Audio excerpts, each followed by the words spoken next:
Hi everyone, this is Ginger with Gingerberry Creek, and today I was working on some masks since the pandemic is going on with the coronavirus. So instead of making a new pattern today, I decided to make some masks for myself and my family.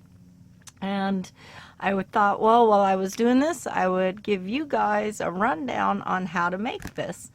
It's fairly simple. You're going to need a few supplies. So you'll need some fabric, and then you're going to need some 1/4-inch elastic. And then you're also going to need some fusible non-woven interfacing. One side is kind of bumpy, and that's the fusible side. And then the other side is just kind of soft and plain. You're also going to need your sewing machine and then some matching thread to whatever fabric you're using. Also have handy is a marking pen, disappearing ink pen. I use one of these sewing awls for when I'm sewing over the thicker parts. It helps move the fabric along.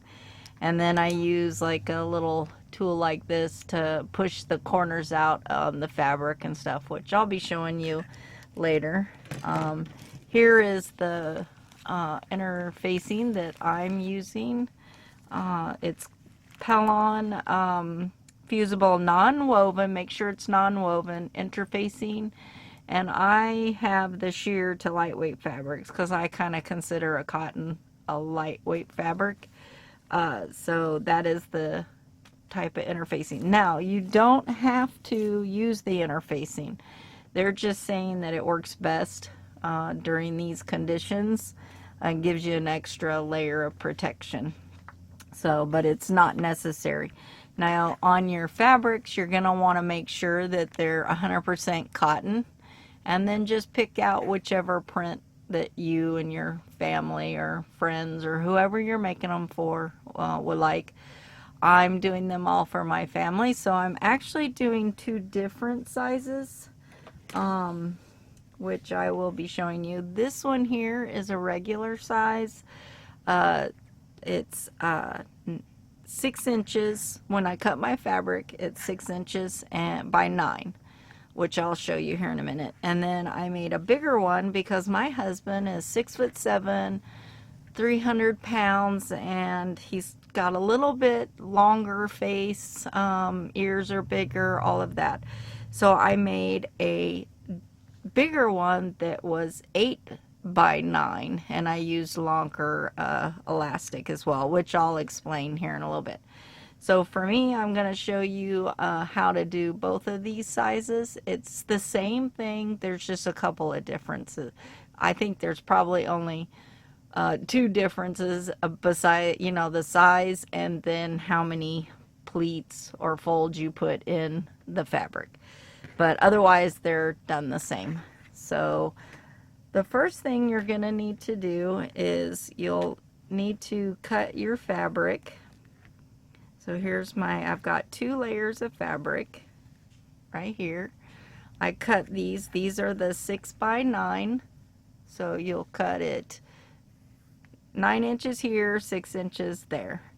And then you'll also need that fusible interfacing. You'll want to iron it onto the wrong side of one of the pieces of fabric. So you'll want to iron that on there. If you don't have the iron on or fusible, you can use regular interfacing as long as it's non-woven. Just pin it, and you may need to do like a basting stitch to hold it down while you make it, and then proceed. And that's all you would do, is do a quick basting all the way around just to hold it in place, and it doesn't have to be real tight stitches or anything, just something to hold it down. So then what you'll do is I marked my fabric here. This is the opening for when I need to turn them. and you want to leave it pretty good size so that you're not struggling with it. So that's what I did, is I just took my disappearing ink pen and I marked, you know, kind of in the center, and left about a 2-inch, maybe a little bit more. Yeah, it's almost 3 inches there. So I marked it so I would remember that I don't sew all the way around, that I need to leave this opening. So use your disappearing ink pen and do that. And then so what you need to do is lay the one fabric down, and then you put the right sides together, so the print side together. So then you would layer it like this, and it doesn't need to be perfect, so I just kind of grabbed it up and put a pin on each side. This also tells me that these are the sides that my elastic is going to go on. So there's my piece. I've got it pinned together, and then this is my elastic. As you can see, I just kind of measured down, marked it, then measured down, marked it, and did it like that since I was making so many of them. So then all I would need to do is take my scissors and just snip on that line, and these two are for this this mask. So that's that part of it.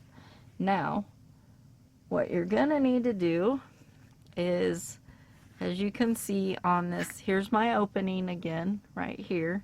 This is my extra piece of elastic for the other side.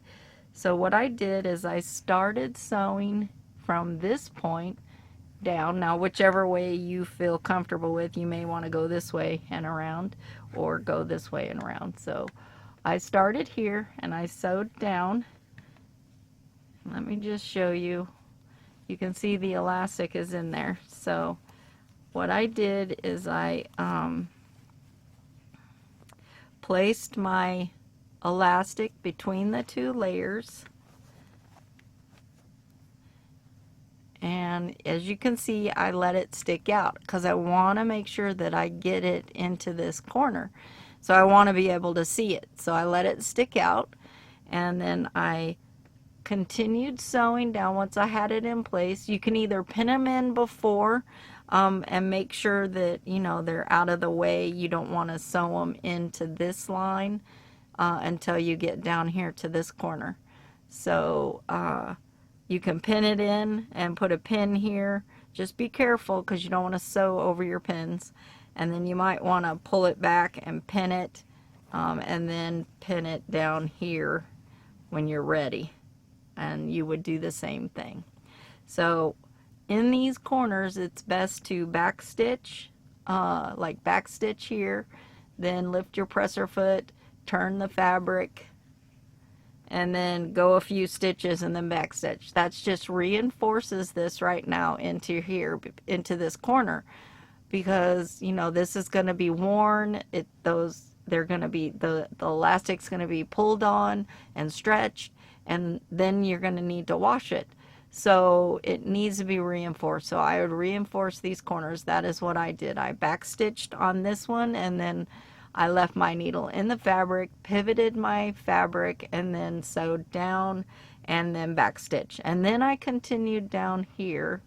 And when I'm sewing, if you haven't pinned it, then what you'll need to do is you'll need to make sure that your elastic lays flat and doesn't get a twist in it. So you'll need to make sure it's like that. You'll bring it down here to this corner like you did the other one, with it sticking out a little bit. And then you'll need to put these corners together. Now this would still be in your machine. I'm just showing you. I'm not going to show you how to stitch it, but you would stop enough so that you have enough maneuverability to maneuver that elastic into this corner like this, so that it sticks out slightly.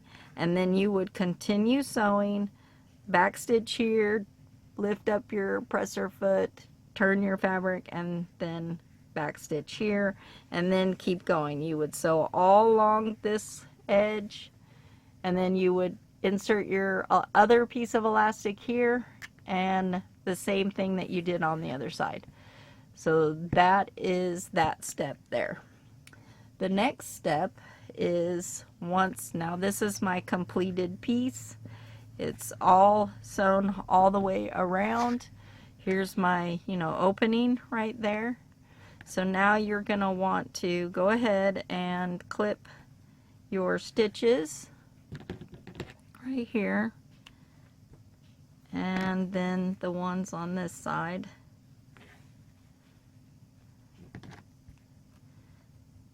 So you stitch that, clip that, sorry. And then you can see here on the corners, my elastic is sticking out. So the best thing when you're getting ready to turn something like this is to clip off these corners. Don't clip into that corner stitch. Just kind of come out a little bit from it and cut straight across. So you want to do this. It just helps keep the bulk out of the corners. And then that way when it turns, it's not real bulky down there in the corner. So you want to do this to each of your corners here. And like I said, be careful not to cut into those corner stitches. You don't want to cut and make them come apart. So if you have any straggling fabric threads, just pull that. And now it's time to turn it right side out. So you're just gonna, where you have your opening, you're just gonna turn it, start with one corner, push it out, and then just continue to push the fabric through so that you can get it turned right side out.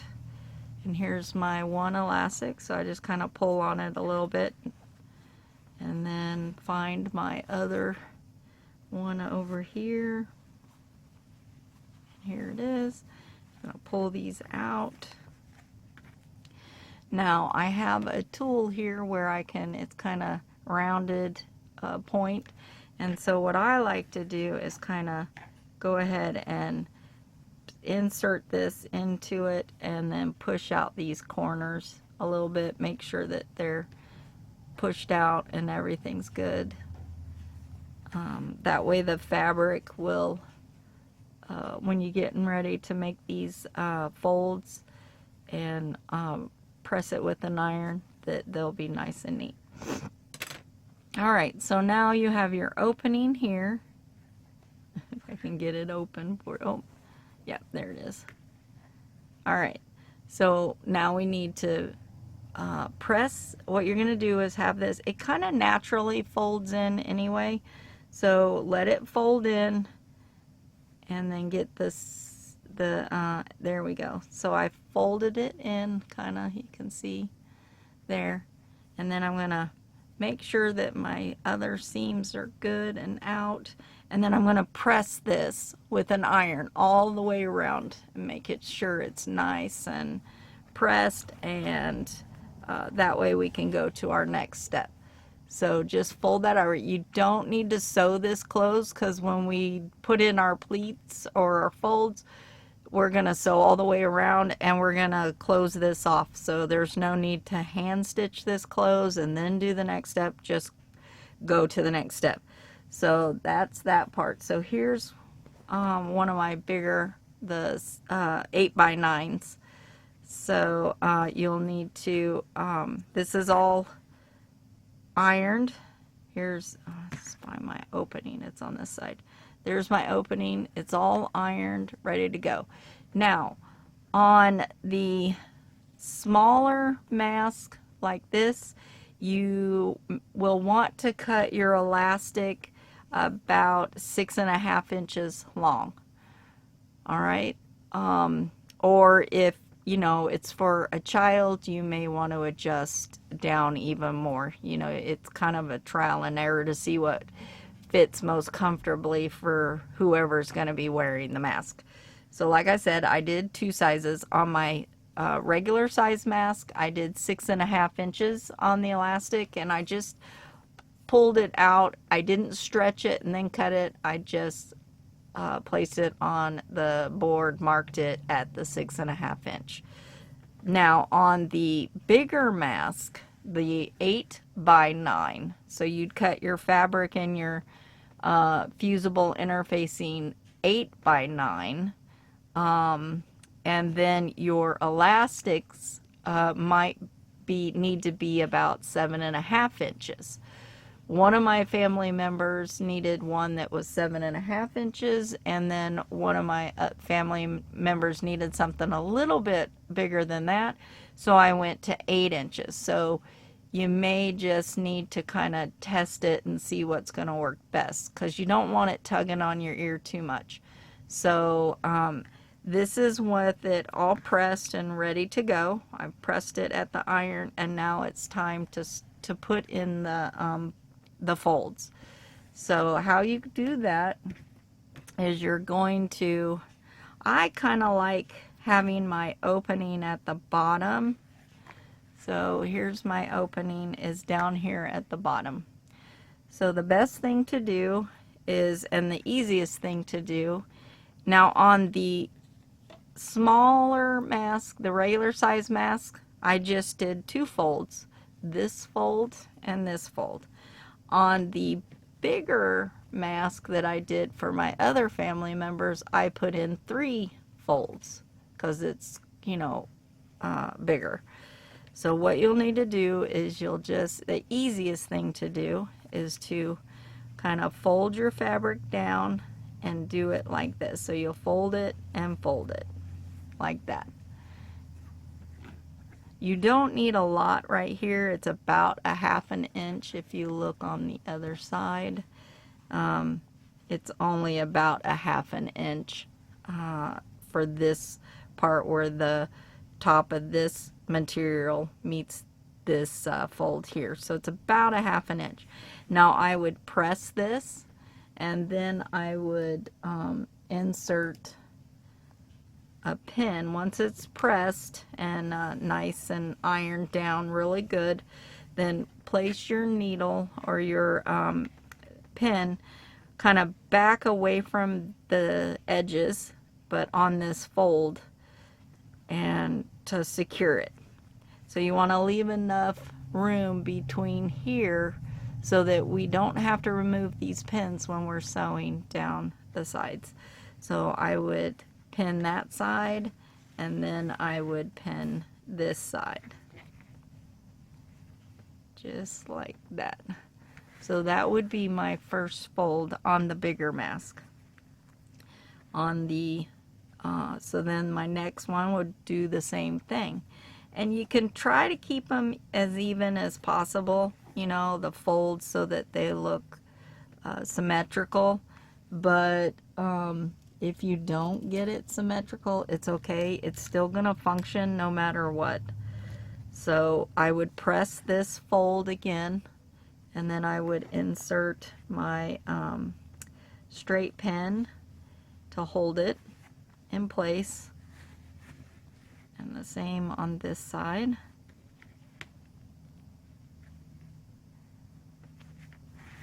So there's the 2 folds. Now, like I said, on the bigger one I need to put in another fold. So basically I'm going to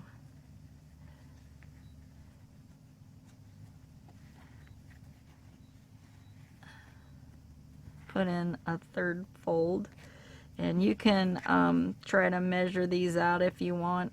I just kind of, I didn't measure or anything like that. I just, because really once you're wearing it, it's going to be